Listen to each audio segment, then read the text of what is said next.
No niin, tervetuloa uuden Delmisterin jakson pariin. Me tehdään tämmönen, mikä tää on nimeltään? Tämmönen uusi Videosarja, eli me rakennetaan tämmönen yöpaikka meille ja sitten luultavasti 7 jakson päästä me aiotaan olla yötä.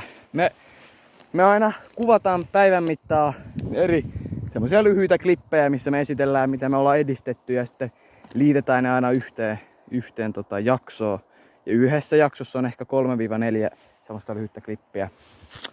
Joo, eli katsellaan tässä vähän niinku miten tää maja edistyy ja... Sitten viimeisessä jaksossa ollaan siellä sit tosiaan yötä.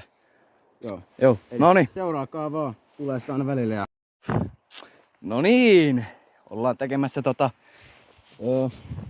tällaista sorapolkua tänne meidän rakentamalle laavulle. Se näkyy siinä.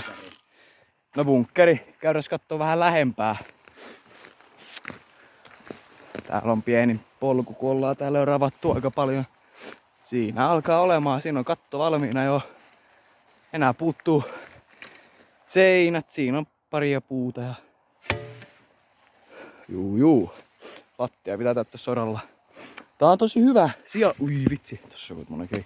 Tää on tosi hyvä sijainti. Näkyy hyvät maisemat täällä, mutta... Ja kyllä tää on niinku hyvä sitten yöpyä, mutta kun...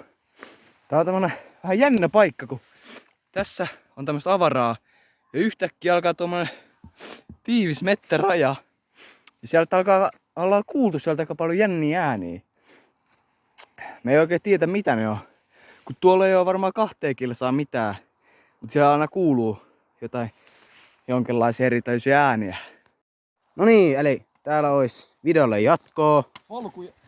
Polku näyttää aika hyvältä tässä. Näytätkö vähän tonne päin? Juu, siellä näkyy. Tässä on ihan mukavasti pyörä. Tätä soraa tässä ja pystyy pyörän nyt pyörättämään ihan ketevästi. Joo, me ollaan tätä saatu aika hyvin alkuun tätä meidän majaa. Tää on pyöräparkki meillä.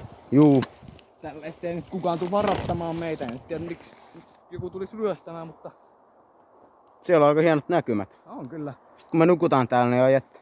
On. Sitten kattelee auringonlaskua ja kaikki. Joo, tää on ihan hyvä. Juu.